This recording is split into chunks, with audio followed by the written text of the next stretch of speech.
a journalist, and I was ordered to go and examine an abandoned psychiatric hospital, and to tell what caused it to be closed. Well, before embarking on my journey, I decided to find out a little more about the asylum. Oddly enough, there was no information about the hospital on the internet. Well, nothing to do, I packed a backpack with the necessary things, first aid kit, some food and a video camera to record everything that happens there. I got to the asylum, quickly enough and without incident, but I still remember with dread what happened in the clinic itself. From the street the hospital looked terrible, the walls looked as if they were about to collapse, the ceiling was barely hanging on the flimsy walls, and the fence that enclosed the building was old and rusty. Despite this, the lock on the gate was intact and looked fine, as if it had just been hung. I hadn't foreseen that, so I had to climb over the high fence, and with great difficulty I managed to do it. Well, here I am on the grounds of the psychiatric hospital. I walked to the entrance and pulled the door up. Shit, how am I supposed to go to the damn clinic now? I thought to myself, because the door was locked. And then I noticed the window on the first floor, it was open and I was able to get in easily. What I saw inside was just awful, the chairs were broken, tables were scattered all over the room and the whole place had been turned upside down. I took out my camera and videotaped the room. Just as I shoved the video camera back into the bag, I heard a woman scream, "No, don't kill me, no." It got creepy. I was about to climb out of the window, but the window was slammed shut as soon as I turned toward it, and a horribly disfigured face was looking at me through it. I tried to break the glass, but in vain, as if it were impenetrable. From that moment on I decided to record everything that happened on camera. I had to go to the next room. It turned out to be a long corridor with doors that fatefully led to the rooms of the psychos. I went into each of them, but there was nothing unusual except for the overturned chairs, tables, and other furniture. I walked down this corridor deeper and farther away from the rooms. There were no more doors, just a long corridor. But suddenly I saw a light, just like the light at the end of the tunnel. I quickly rushed to it, and it was a passageway, without a door. It had been broken off, and was lying next to the passageway. I saw the corpse of the girl, most likely the one who was screaming. She had no limbs, a body with no legs or arms, and a torn mouth. I was really frightened, thinking that this could happen to me too. In the meantime, the battery on my camera was dying, with literally 2 bars left. But, thank God, there were batteries next to the corpse. I didn't care what they were doing there, I just grabbed them and immediately put them in my camera. I decided to go to the next room and take a breather. The next room turned out to be the dining room, a big, spacious dining room. Strangely enough, it seemed to be untouched by the crazies. It seemed and seems to me now that it was the crazies who had made this whole mess of the rooms. I sat down at the table and began to eat what was edible in my backpack. While I was eating, I remembered about the girl, you know, the corpse that was in the previous room. What was she even doing here?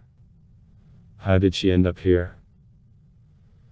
But it was pointless, because I could not find out the truth about this girl. After finishing my meal, I went to explore the place further, looking for a way up. I walked through the empty corridors, saw many corpses and medical cards. I occasionally glanced at my watch. I had been in this hospital for about 5 hours. As I walked the corridors, I heard a lot of screams and groans from living people. I did not try to scream myself, because I knew that the person or creature who had killed the girl was in the same building with me, and it could hear me. It had been 7 hours of wandering, but, man, I hadn't found a way out, even though the hospital didn't look like much from the outside. And then I saw it. It was a huge creature, remotely resembling a human, but with horrible injuries and tumors. It seemed to see me and rushed towards me. How frightened I was then. I made no attempt to escape, it would have caught up with me anyway.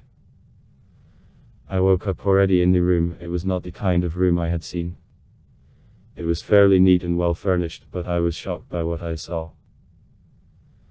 I looked at the camera, it was gone, but what shocked me wasn't that, it was that my arm wasn't there either. The strangest thing was that I didn't feel any pain, the incision was stitched up. I couldn't help myself, and I threw up. I went over and tried to open the door. Oddly enough, it was open. I got out and saw the camera lying on the floor. I took it now in my left hand and continued my journey. This time there was no screaming, as if every living thing that was here had been sucked out, although it was not here, but still there were at least some signs of life, and now complete silence. It frightened me even more. Suddenly I heard footsteps, the creature's footsteps, and loud laughter. I ran as fast as I could. While I was running, I fell down 5 times and tripped over everything, my legs, arms, and even my head. I ran for about 20 minutes, then my strength ran out. I stopped and threw up again. After 3 hours of silence and my rest, as I was very tired from fear and from running and needed to rest, there were piercing screams. I jumped up, grabbed my camera and ran again in an unknown direction. When my strength was exhausted, I saw the exit, and to the right of it stood smiling at the very man who had closed the window, and yes, it was exactly a man, but with a very disfigured face. "What have I done to you?" I shouted up. "Nothing, but you have some footage I need. If you give it to me, I'll open the door for you. If not, I'll kill you," the man answered. "So why didn't the animal that cut off my hand take the camera and just throw it on the ground? He's stupid and doesn't understand a damn thing, so stop talking. Quickly give me the camera and get out. Didn't you think I could tell everything myself? So who's going to let you go with your tongue?" After these words, the man took out a huge pair of scissors. I was not going to give up either the camera or my tongue. After the conversation and the sight of the exit, my strength lifted. I rushed sharply to the exit, pushing the man aside. After first throwing away the camera, picked up the scissors from the floor and tried to open the door with them.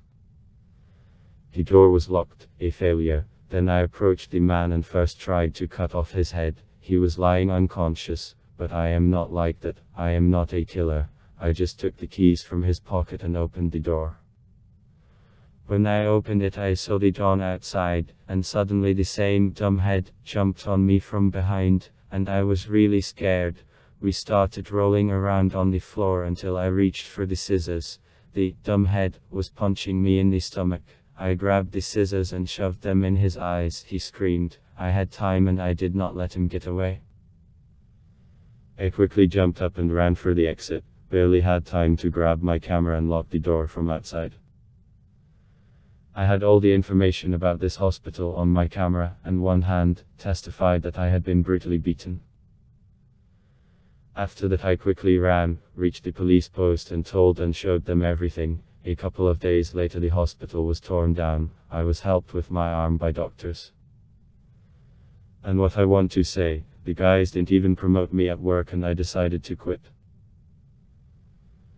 Don't work as journalists and don't go around abandoned places.